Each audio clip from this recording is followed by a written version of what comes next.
Hi friends, ഇന്ന് നമ്മളൊരു പ്രത്യേക ദോശയാണ് ഉണ്ടാക്കാൻ പോകുന്നത്.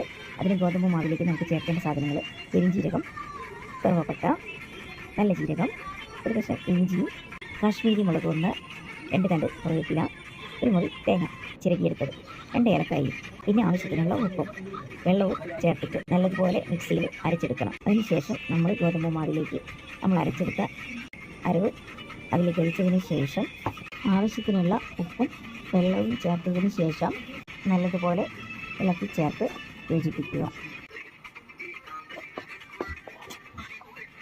ദോശച്ചട്ടി ചൂടായതിനു ശേഷം ഒരു കൈ നിറയെ ഗോതമ്പ് മാവ് പാനിലേക്ക് ഒഴിച്ചിട്ട് നല്ലതുപോലെ പരത്തിയെടുക്കേണ്ടതാണ്. ഇനിയും കട്ടി വേണ്ട, കട്ടി കുറച്ച് പരത്തിയെടുക്കുക.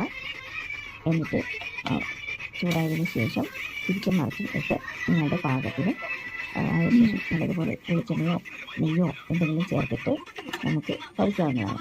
ഓക്കെ.